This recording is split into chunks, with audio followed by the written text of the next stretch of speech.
여러분은 혹시 이런 장면을 본 적이 있으신가요?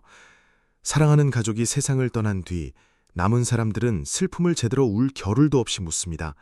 49제에는 무엇을 올려야 합니까? 채식으로 차려야 합니까? 아니면 생전에 좋아하시던 고기와 생선을 올려야 합니까? 겉으로 보면 이것은 제사상에 관한 질문처럼 보입니다. 그러나 조금 더 깊이 들여다보면 이 질문 속에는 한 가족의 미안함과 그리움, 그리고 떠난 이를 잘 보내드리고 싶은 간절한 과음이 숨어 있습니다. 참 이상하지요? 살아계실 때는 따뜻한 말 한마디를 미루고 함께 밥 한 끼 먹는 일도 바쁘다는 이유로 뒤로 미루다가 막상 그분이 떠나고 나면 우리는 밥상 하나에도 마음이 흔들립니다. 이 음식을 좋아하셨는데 올려드려야 하지 않을까? 그래도 불교에서는 살생을 멀리하라 했으니 고기 음식은 피해야 하지 않을까? 혹시 내가 잘못 차리면 돌아가신 분께 해가 되지는 않을까?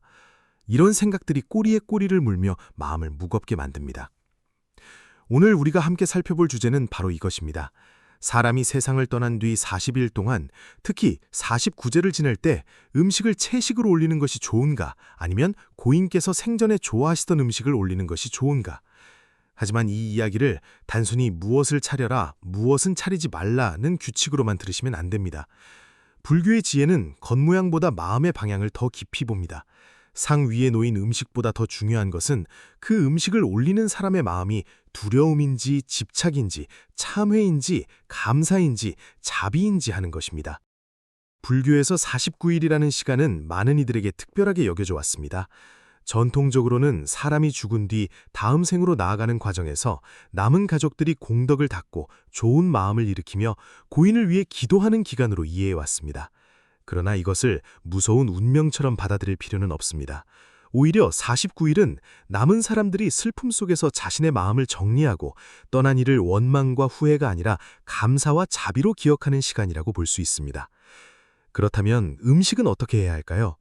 불교의 정신에서 보면 가능하다면 채식으로 정성껏 올리는 것이 더 평화로운 방향이라고 할 수 있습니다. 왜냐하면 채식 공양은 살생을 줄이고 고인의 이름으로 자비의 마음을 넓히는 의미가 있기 때문입니다. 하지만 여기서 중요한 것은 누군가를 비난하는 마음이 아닙니다. 형편상, 지역 풍습상, 가족의 합의상 다른 음식이 올라간다고 해서 곧바로 잘못이라고 몰아붙이는 것도 지혜롭지 않습니다.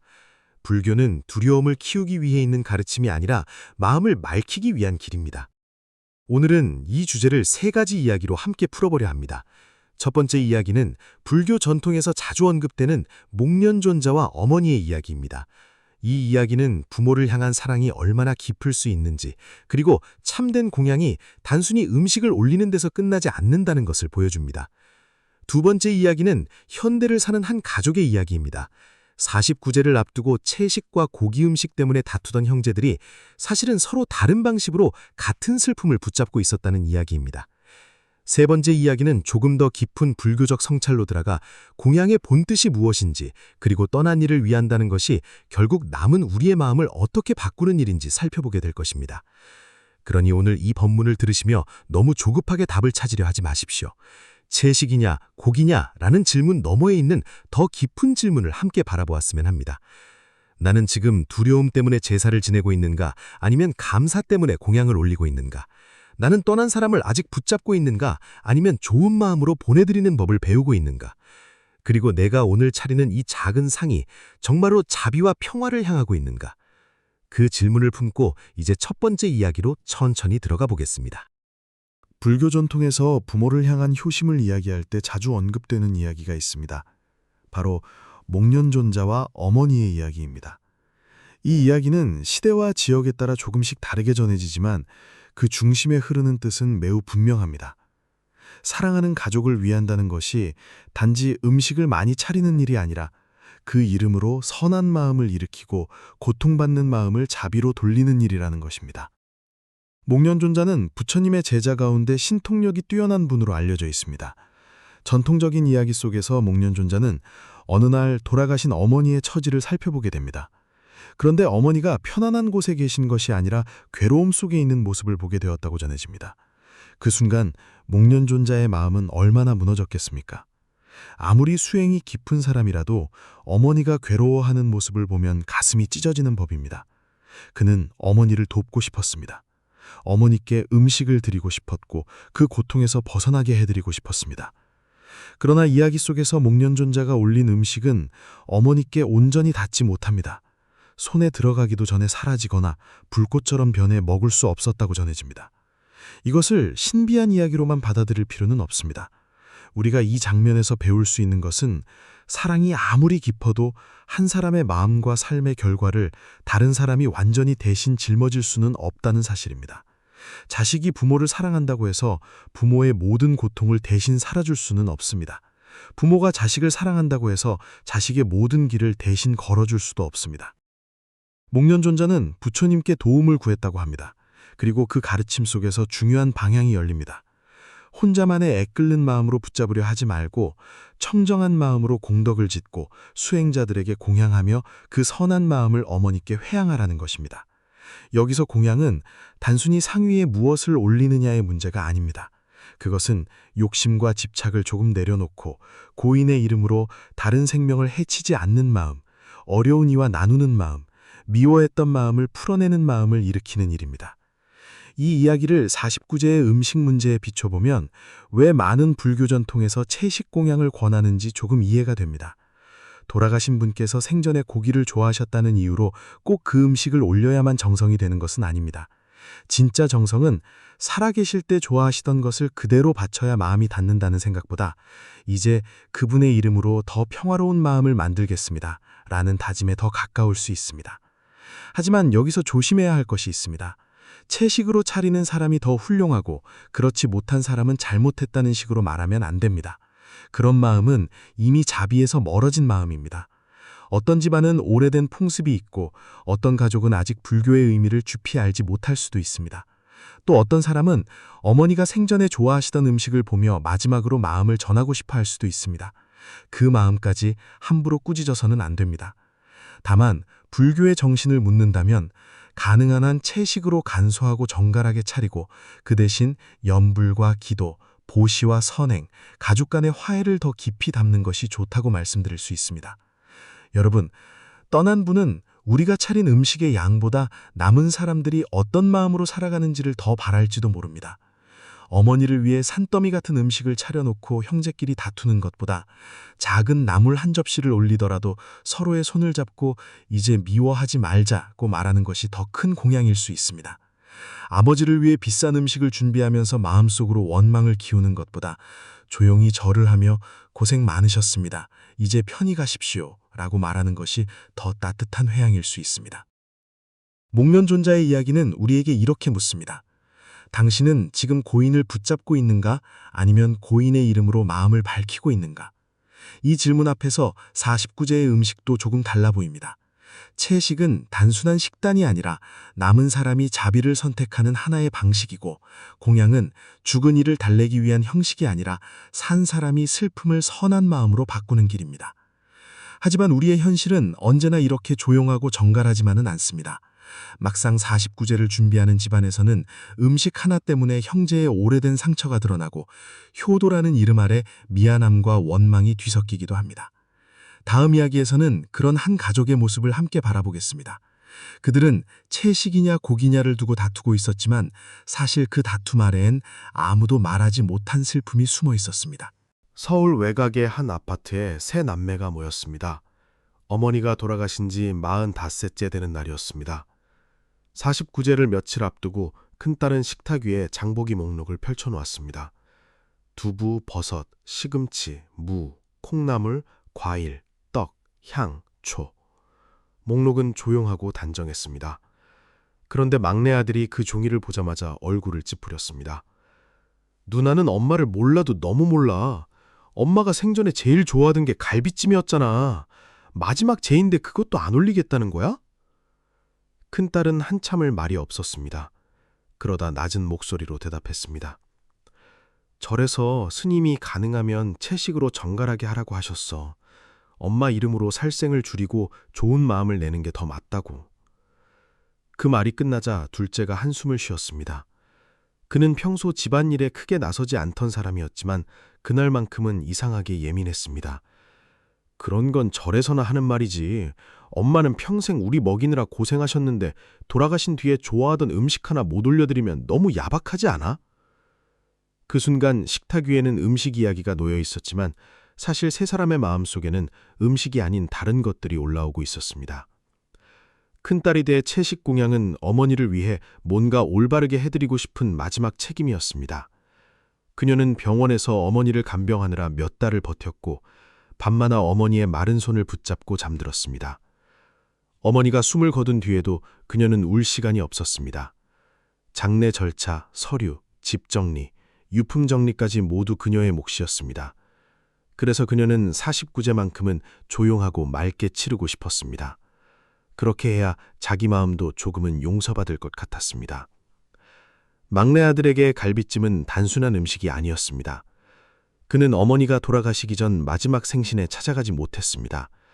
바쁘다는 핑계를 댔지만 사실은 사업이 어려워져 마음이 무너진 상태였습니다. 어머니의 전화를 일부러 받지 않은 날도 있었습니다. 그리고 어머니가 돌아가신 뒤 휴대폰에 남아있던 마지막 부재중 전화를 보며 그는 몇 번이나 무너졌습니다. 그에게 갈비찜을 올리는 일은 엄마, 제가 기억하고 있어요. 제가 아주 잊은 건 아니었어요. 라고 말하고 싶은 방식이었습니다. 둘째는 또 달랐습니다. 그는 겉으로는 아무렇지 않겠지만 속으로는 큰딸에게 미안했습니다. 병원비를 조금 보탰을 뿐 간병은 거의 맞지 않았습니다. 장례식장에서 손님들 앞에서는 의젓하게 서 있었지만 정작 어머니가 가장 힘들 때 곁에 오래 머물지 못했습니다. 그래서 그는 음식 문제에 목소리를 높이며 자신의 죄책감을 숨기고 있었습니다. 사람은 가끔 자신이 가장 미안한 곳에서 가장 크게 화를 냅니다. 마음이 약한 부분을 누가 건드리면 미안하다고 말하기 전에 먼저 방어하려 합니다. 그날 밤 세 남매의 말은 점점 거칠어졌습니다. 네가 엄마를 제일 잘한다는 거야? 간병했다고 다 네 마음대로 해도 되는 거야? 그렇게 효도하고 싶었으면 살아계실 때 좀 잘하지 그랬어. 이 말이 나오자 방 안의 공기가 얼어붙었습니다. 큰딸은 입술을 깨물었습니다. 막내는 고개를 숙였고 둘째는 금방이라도 말을 주워 담고 싶은 표정이었습니다. 그러나 이미 말은 나가버렸습니다. 그때 거실 한쪽에서 작은 소리가 들렸습니다. 큰딸의 딸, 그러니까 돌아가신 어머니의 손녀가 유품 상자에서 낡은 수첩 하나를 들고 나온 것이었습니다. 아이는 조심스럽게 말했습니다. 엄마, 할머니 수첩에 음식 얘기가 있어. 수첩에는 삐뚤빼뚤한 글씨로 이렇게 적혀 있었습니다. 내가 죽으면 아이들이 너무 힘들게 차리지 않았으면 좋겠다. 서로 싸우지 않았으면 좋겠다. 절에서 하라는 대로 소박하게 해도 된다. 다만 셋이 같이 밥 한 번 먹었으면 좋겠다. 내가 없어도 서로 남처럼 살지 않았으면 좋겠다. 그 문장을 읽는 순간 아무도 말을 하지 못했습니다. 막내는 손등으로 눈을 훔쳤고 둘째는 고개를 돌렸습니다. 큰딸은 수첩을 안고 한참 동안 울었습니다.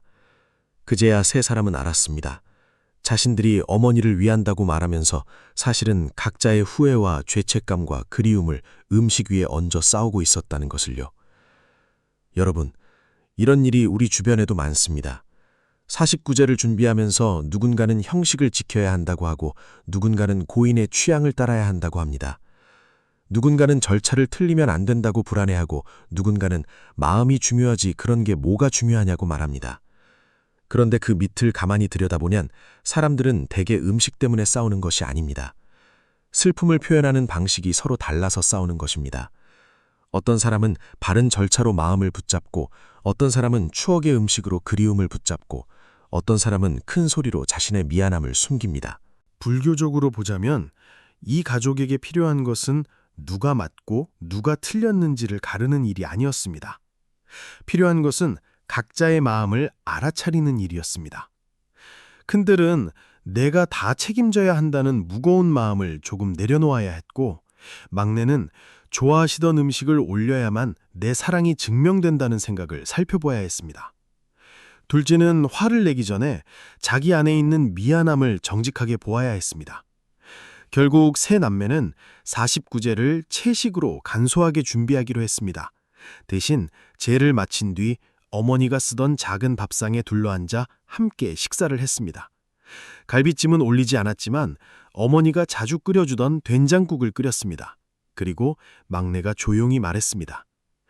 엄마가 좋아하던 음식보다 엄마가 바라던 건 우리가 안 싸우는 거였네? 그 말에 아무도 대답하지 않았지만 그 침묵은 차갑지 않았습니다. 조금은 늦었지만 그들은 처음으로 같은 슬픔 안에 함께 앉아 있었습니다.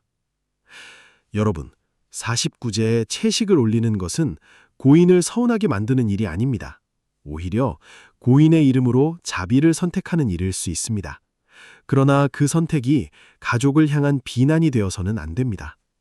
채식을 올리면서 마음속으로 형제를 미워한다면 그 상은 겉으로는 정갈해도 마음은 거칠 수 있습니다.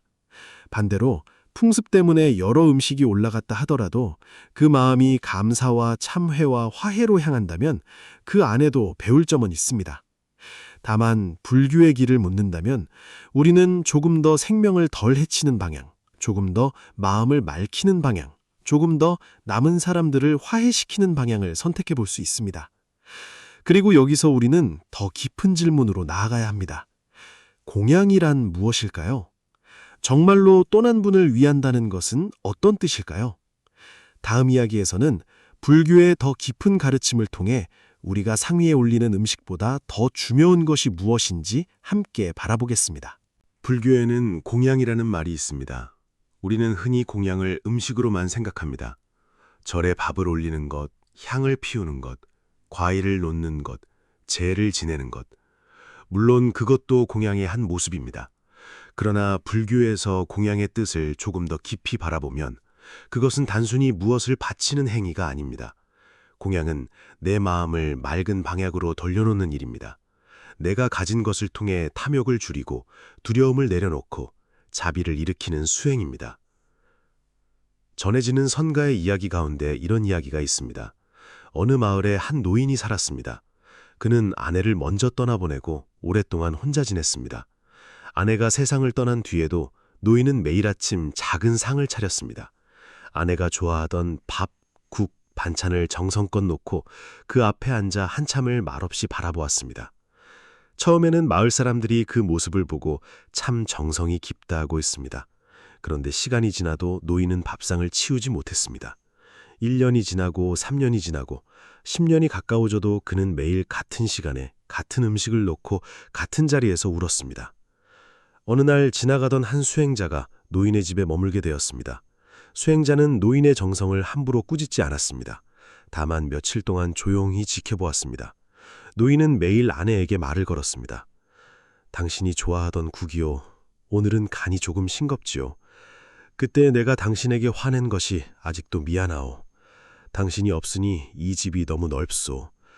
그의 말은 사랑처럼 들렸지만 그 사랑 속에는 깊은 붙잡음이 있었습니다. 떠난 사람을 위한다기보다 떠난 사람 없이는 하루도 살 수 없다고 자기 마음을 묶어두는 모습이었습니다. 며칠 뒤 수행자가 노인에게 물었습니다. 어르신, 이 밥상은 누구를 위한 것입니까? 노인은 조금 놀란 듯 대답했습니다. 당연히 내 아내를 위한 것이죠. 나는 아직도 아내를 사랑합니다. 수행자는 고개를 끄덕였습니다. 그리고 부드럽게 말했습니다. 그 마음은 귀합니다. 그러나 혹시 이 밥상이 아내를 위한 것이 아니라 어르신의 죄책감과 외로움을 붙잡기 위한 밧줄이 된 것은 아닌지 살펴보셨습니까? 노인은 아무 말도 하지 못했습니다. 수행자는 다시 말했습니다. 떠난 이를 기억하는 것은 아름다운 일입니다. 그러나 기억이 살아있는 사람의 마음을 계속 피 흘리게 한다면 그 기억도 언젠가는 자비로 바뀌어야 합니다. 아내가 정말로 바라는 것이 매일 차가워지는 밥상 앞에서 어르신이 울고 있는 것일까요? 아니면 그 사랑을 가지고 누군가에게 따뜻한 밥 한 그릇을 나누어 주는 것일까요? 그날 밤 노인은 잠을 이루지 못했습니다. 다음 날 아침에도 그는 습관처럼 밥상을 차렸습니다. 하지만 그날은 조금 달랐습니다. 밥상 앞에서 오래 울지 않았습니다. 그는 조용히 절을 하고 이렇게 말했습니다. 당신을 잊는 것이 아니라 이제 당신을 조금 다르게 기억해 보겠소. 그리고 그 음식의 일부를 이웃의 병든 노인에게 가져다 주었습니다. 처음에는 마음이 찢어지는 것 같았습니다. 마치 아내를 배신하는 것처럼 느껴졌습니다. 그러나 시간이 지나자 그는 깨달았습니다. 아내를 붙잡는 마음은 조금씩 슬픔을 키웠지만 아내의 이름으로 누군가를 돌보는 마음은 슬픔을 따뜻하게 바꾸어 주었습니다. 여러분, 이 이야기가 말하는 것은 떠난 사람을 기억하지 말라는 뜻이 아닙니다. 제사를 지내지 말라는 뜻도 아니고 49제를 소홀히 하라는 뜻도 아닙니다. 오히려 정성은 필요합니다. 다만 그 정성이 어디를 향하고 있는지 보아야 한다는 것입니다. 정성이 두려움으로 향하면 혹시 잘못하면 벌을 받지 않을까 하는 불안이 됩니다. 정성이 집착으로 향하면 이렇게 해야만 그 사람이 나를 알아줄 거야 하는 붙잡음이 됩니다. 그러나 정성이 자비로 향하면 이 사람의 이름으로 내가 조금 더 서른하게 살아가겠습니다 라는 회향이 됩니다. 49제의 채식 공양을 권하는 이유도 바로 여기에 있습니다. 채식은 단순히 고기 없는 밥상이 아닙니다. 그것은 떠난 이를 위하는 마음을 생명에 대한 배려로 넓히는 상징입니다. 고인의 이름으로 더 많은 생명을 해치지 않고 그 마음을 맑게 하며 남은 사람들이 원망보다 감사에 가까워지도록 돕는 길입니다. 물론 형식만 채식이고 마음은 날카롭다면 그것은 온전한 공양이라 하기 어렵습니다. 반대로 음식은 소박해도 그 안에 참회와 화해, 보시와 자비가 담겨 있다면 그 공양은 깊은 의미를 가질 수 있습니다. 불교에서 중요한 것은 언제나 겉모양만이 아닙니다. 향이 얼마나 비싼가 보다 그 향을 피우는 마음이 얼마나 고요한가가 중요합니다. 과일이 얼마나 많은가 보다 그 과일을 올리며 가족이 서로를 미워하지 않는가가 중요합니다. 음식이 화려한가 보다 그 음식이 생명과 평화를 향하고 있는가가 중요합니다. 그러므로 40일 동안 우리가 정말로 해야 할 일은 고인에게 더 많은 음식을 보내드리려 애쓰는 것만이 아닙니다. 그분의 이름으로 내 마음의 원망을 조금 줄이고 살아있을 때 다 하지 못한 말을 조용히 참여하고 아직 곁에 있는 가족에게 덜 모질게 말하고 작은 선행 하나라도 실천하는 것입니다. 이것이 공양의 마음입니다. 이것이 회향의 방향입니다. 세 가지 이야기를 나란히 놓고 보면 우리는 이제 조금 더 분명히 볼 수 있습니다. 목련존자의 이야기는 사랑만으론 모든 것을 대신할 수 없고 공덕과 자비의 방향이 필요하다는 것을 보여주었습니다. 세 남매의 이야기는 음식 문제 뒤에 숨어있는 죄책감과 그리움을 보여주었습니다. 그리고 노인의 이야기는 기억이 집착이 될 수도 있고 자비가 될 수도 있다는 것을 알려주었습니다. 이제 다음에는 이 모든 이야기를 하나로 묶어 49제를 준비하는 우리가 정말로 어떤 마음을 가져야 하는지, 채식과 음식의 문제를 어떻게 지혜롭게 바라봐야 하는지 함께 정리해 보겠습니다. 이제 우리가 지나온 새 이야기를 조용히 한자리에 놓아보겠습니다. 목련존자의 이야기는 우리에게 말해줍니다. 사랑하는 마음이 아무리 커도 한 사람이 다른 사람의 모든 길을 대신 걸어줄 수는 없다고요. 어머니를 향한 목련존자의 효심은 깊었지만 그 사랑은 결국 집착으로 붙잡는 방식이 아니라 공덕을 짓고 선한 마음을 회양하는 방식으로 넓어져야 했습니다. 현대의 세 남매의 이야기는 또 다른 것을 보여주었습니다. 그들은 채식이냐 고기냐를 두고 싸우는 것 같았지만 사실은 각자 다른 모양의 후회와 그리움을 붙들고 있었습니다. 그리고 노인의 이야기는 우리에게 묻습니다. 기억은 사랑이 될 수도 있지만 오래 붙잡으면 자기 마음을 묶는 밧줄이 될 수도 있다고요. 그러므로 49제의 음식 문제를 불교적으로 바라볼 때 가장 먼저 보아야 할 것은 상 위의 음식만이 아닙니다. 그 음식을 준비하는 마음입니다. 이렇게 하지 않으면 큰일 난다는 두려움으로 차리는 상인지, 남들이 뭐라고 할까 하는 체면으로 차리는 상인지, 내가 못해드린 것이 많으니 이제라도 갚아야 한다는 죄책감으로 차리는 상인지, 아니면 이제 그분의 이름으로 더 평화로운 마음을 내겠습니다 라는 자비로 차리는 상인지 살펴보아야 합니다. 불교에서 말하는 공양과 회양은 죽은 사람에게 무언가를 억지로 보내는 행위라기보다 산 사람이 선한 마음을 일으키고 그 마음을 넓게 나누는 일에 가깝습니다. 우리가 고인의 이름으로 보시를 하고 염불을 하고 가족과 화해하고 생명을 해치지 않는 방향을 선택할 때 그 마음은 우리 안에 어두운 감정을 조금씩 밝히는 힘이 됩니다. 그것을 신비하게만 생각할 필요는 없습니다. 마음이 바뀌면 말이 바뀌고 말이 바뀌면 관계가 바뀌며 관계가 바뀌면 고인을 기억하는 방식도 바뀝니다. 이것이 회양의 현실적인 의미입니다. 그래서 49제에는 채식을 올려야 합니까? 고기를 올려야 합니까? 라고 묻는다면 저는 이렇게 말씀드리고 싶습니다. 가능하다면 채식으로 정갈하고 간소하게 올리십시오. 많은 음식을 차리기보다 맑은 마음으로 차리십시오. 고인이 생전에 좋아하시던 음식이 있었다 해도 49제라는 자리에서는 그분의 취향을 그대로 재현하는 것보다 그분의 이름으로 자비의 마음을 일으키는 것이 더 깊은 공양이 될 수 있습니다. 고기와 생선을 많이 올려야 효도라고 생각하지 않아도 됩니다. 비싼 상차림이 곧 큰 정성이라고 생각하지 않아도 됩니다. 작은 밥 한 그릇, 맑은 국 한 그릇, 과일 몇 가지, 향 하나에도 마음이 바르면 충분히 깊을 수 있습니다. 하지만 여기서 다시 한번 조심해야 합니다. 이 말을 가지고 가족을 공격해서는 안 됩니다. 불교에서는 채식이 맞으니 당신들은 틀렸다고 말하는 순간 그 말은 이미 자비를 잃어버립니다. 어떤 가족은 오랜 풍습 때문에 고기 음식을 올리려 할 수도 있고 어떤 어른은 그것이 고인을 위하는 정성이라고 믿을 수도 있습니다. 그럴 때는 싸움으로 이기려 하지 말고 부드럽게 설명하는 것이 좋습니다. 이번에는 고인의 이름으로 생명을 덜 해치는 방향으로 해보면 어떨까요? 대신 우리가 함께 기도하고 좋은 일을 하나 해보면 어떨까요? 이렇게 말하는 것이 훨씬 불교적입니다. 49제를 준비할 때 우리가 실천할 수 있는 것은 거창하지 않아도 됩니다. 장을 보러 가기 전 잠시 숨을 고르며 스스로에게 물어보십시오.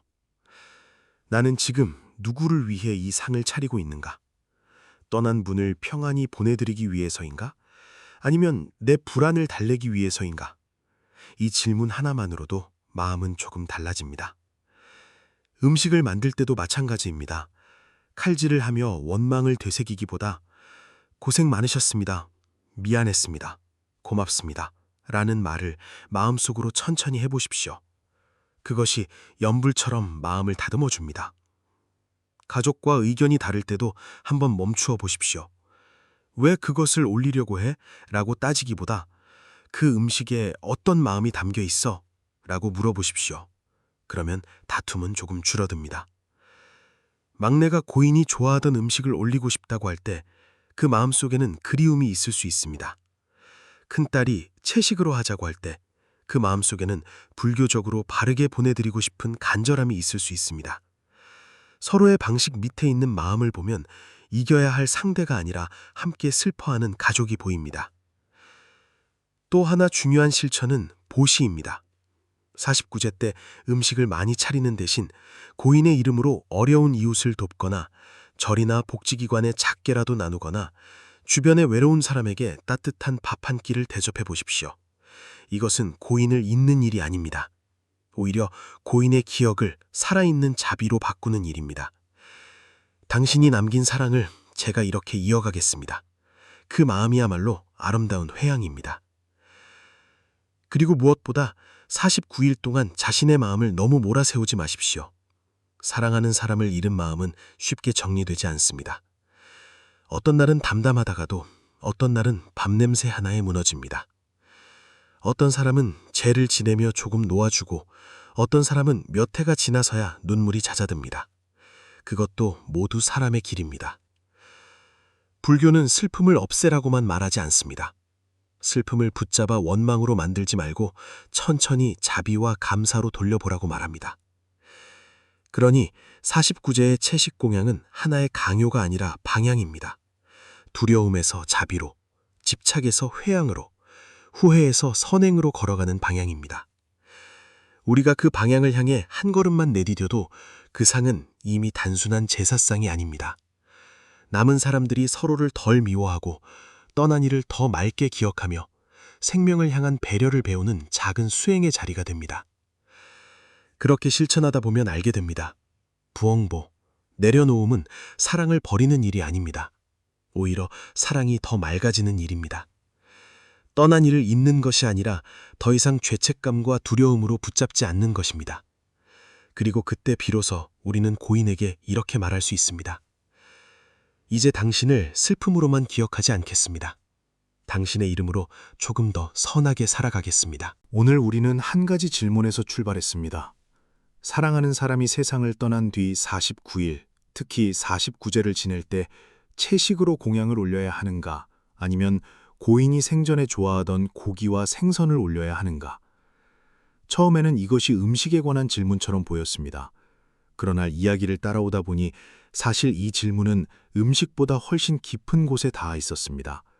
그것은 나는 떠난 이를 어떻게 기억하고 있는가라는 질문이었고, 내 마음은 지금 두려움으로 움직이는가, 자비로 움직이는가 였습니다. 목련존자의 이야기는 우리에게 알려주었습니다. 사랑하는 마음이 깊어도 한 사람이 다른 사람의 모든 길을 대신 살아줄 수는 없다고요. 부모를 향한 효심은 귀하지만 그 효심이 집착과 절망으로만 머물면 마음은 더 아파집니다. 그래서 불교의 길은 붙잡는 사랑에서 회향하는 사랑으로 우리를 이끕니다. 내가 어떻게든 붙들어야 한다는 마음에서 이분의 이름으로 좋은 마음을 일으키겠습니다 라는 마음으로 옮겨가는 것입니다. 세 남매의 이야기는 우리에게 또 다른 모습을 보여주었습니다. 그들은 채식이냐 고기냐를 두고 다투었지만 사실 그 밑에는 각자의 후회와 죄책감과 그리움이 있었습니다. 큰딸은 끝까지 책임지지 못했다는 무거움을 안고 있었고, 막내는 마지막 전화를 받지 못한 미안함을 붙들고 있었고, 둘째는 제대로 곁에 있어주지 못한 부끄러움을 화로 감추고 있었습니다. 음식은 겉으로 드러난 문제였을 뿐 진짜 문제는 마음속에서 아직 울지 못한 슬픔이었습니다. 그리고 노인의 이야기는 우리에게 조용히 물었습니다. 기억은 사랑이 될 수도 있지만 오래 붙잡으면 살아있는 사람을 묶는 밧줄이 될 수도 있다고요. 떠난 이를 매일 차가운 밥상 앞에 붙잡아두는 것보다 그 이름으로 누군가에게 따뜻한 밥 한 그릇을 나누는 것이 더 깊은 사랑일 수 있습니다. 잊는 것이 아니라 다르게 기억하는 것입니다. 울지 않는 것이 아니라 눈물 속에서도 조금씩 자비의 방향으로 걸어가는 것입니다. 그러므로 49제에 무엇을 올려야 하느냐고 묻는다면 불교의 정신에서는 가능하면 채식으로 정갈하게 올리는 것이 좋다고 말씀드릴 수 있습니다. 고인의 이름으로 살생을 줄이고 생명을 향한 배려를 넓히며 마음을 맑게 하는 방향이기 때문입니다. 그러나 이것은 누군가를 비난하기 위한 기준이 되어서는 안 됩니다. 채식으로 차렸다고 해서 마음이 곧 맑아지는 것도 아니고 형편과 풍습 때문에 다른 음식이 올라갔다고 해서 그 마음이 전부 그르다고 단정할 수도 없습니다. 중요한 것은 상 위에 놓인 음식이 우리의 자비를 키우는가 아니면 가족 사이의 원망을 키우는가 하는 것입니다. 여러분, 돌아가신 분을 위해 가장 좋은 공양은 어쩌면 화려한 음식이 아닐지 모릅니다. 값비싼 과일이나 많은 반찬도 아닐지 모릅니다. 남은 가족이 서로에게 조금 덜 날카롭게 말하는 것, 살아있을 때 다하지 못한 감사와 미안함을 조용히 인정하는 것, 고인의 이름으로 작은 선행을 하는 것, 그리고 더 이상 후회만으로 그분을 붙잡지 않는 것, 이것이야말로 마음의 공양입니다. 49제는 끝이 아닙니다. 어떤 의미에서는 남은 사람들이 새롭게 살아가는 첫걸음입니다. 장례가 슬픔을 받아들이는 시간이라면 49일은 그 슬픔을 어떻게 기억으로 바꿀 것인지 배우는 시간입니다. 처음에는 눈물로만 떠오르던 얼굴이 어느 날은 감사로 떠오를 수 있습니다. 처음에는 왜 더 잘하지 못했을까라는 후회만 남던 마음이 어느 날은 그래도 함께한 시간이 있었구나라는 따뜻함으로 바뀔 수 있습니다. 이 변화는 하루아침에 오지 않습니다. 그러나 한 번의 절, 한 번의 연불, 한 번의 용서, 한 번의 선행 속에서 조금씩 자라납니다. 혹시 지금 이 이야기를 듣는 여러분 가운데 아직도 떠난 분께 미안해서 마음이 아픈 분이 계십니까? 살아계실 때 더 잘하지 못했다는 생각 때문에 밤마다 가슴이 무거운 분이 계십니까? 그렇다면 오늘은 자기 자신을 너무 세게 꾸짖지 않았으면 합니다. 사랑하는 사람을 잃은 마음은 이미 충분히 아픕니다. 그 아픈 마음 위에 나는 왜 이것밖에 못했을까라는 돌을 계속 올려놓지 마십시오. 후회가 있다면 그것을 미움으로 키우지 말고 앞으로의 삶을 더 따뜻하게 만드는 씨앗으로 삼으십시오. 부모님께 못다한 말이 있다면 지금 곁에 있는 가족에게 조금 더 부드럽게 말해보십시오. 떠난 배우자에게 미안한 마음이 있다면 그 사람이 사랑했던 누군가를 조용히 돌보아 보십시오. 세상을 떠난 형제나 친구가 생각난다면 그 이름으로 작은 선행 하나를 해보십시오. 이것은 슬픔을 부정하는 일이 아닙니다. 슬픔이 자비가 되도록 길을 내는 일입니다. 채식 공양도 마찬가지입니다. 그것은 단지 고기를 빼는 행위가 아닙니다. 이 자리만큼은 더 적게 해치고, 더 맑게 기억하고, 더 조용히 사랑하겠습니다라는 마음의 표현입니다. 큰 상이 아니어도 괜찮습니다. 소박한 나물 한 접시, 따뜻한 밥 한 그릇, 깨끗한 물 한 잔, 그리고 진심 어린 절 한 번이면 충분할 때가 많습니다. 공양의 크기는 접시의 수로 정해지지 않습니다. 공양의 깊이는 마음이 향하는 방향으로 정해집니다. 만약 가족 중 누군가 다른 생각을 가지고 있다면 그 사람을 이기려 하지 마십시오. 49제를 앞두고 가장 피해야 할 것은 음식보다도 마음의 다툼입니다. 차분히 말해보십시오. 이번에는 돌아가신 분의 이름으로 조금 더 평화로운 방식으로 해보면 어떨까요? 많이 차리는 것보다 서로 미워하지 않는 것이 더 좋지 않을까요? 이렇게 말하는 순간 이미 그 말 자체가 하나의 공양이 됩니다. 여러분, 떠난 사람은 우리가 울고 있다는 사실만으로 기억되는 것이 아닙니다. 그 사람이 남긴 사람이 우리 삶에서 어떻게 이어지는가로 기억됩니다. 어머니가 남긴 따뜻함이 며느리에게, 아버지가 남긴 성실함이 자식에게, 배우자가 남긴 다정함이 세상 속 작은 친절로 이어질 때 그 사람은 단지 과거에 머무는 존재가 아니라 지금도 우리 마음속에서 좋은 인연으로 살아 있습니다. 오늘 이 법문이 여러분에게 단 하나의 답만 남기기보다 하나의 방향을 남겼으면 합니다. 49제에는 가능하면 채식으로 정갈하게, 그러나 마음은 더 넓고 부드럽게, 형식은 간소하게, 그러나 감사와 참회는 깊게, 떠난 이를 붙잡기보다 그 이름으로 살아있는 자비를 키우는 방향으로, 그것이 불교가 우리에게 조용히 가르치는 길입니다. 오늘 아직 다 내려놓지 못해도 괜찮습니다. 오래 붙잡은 손은 한 번에 펴지지 않습니다. 사랑이 깊었던 만큼 그리움도 오래 남습니다. 다만 오늘 자신이 무엇을 붙잡고 있는지 알아차렸다면 그것만으로도 마음은 조금 움직이기 시작한 것입니다. 떠난 분을 잊지 마십시오. 그러나 슬픔으로만 붙잡지도 마십시오.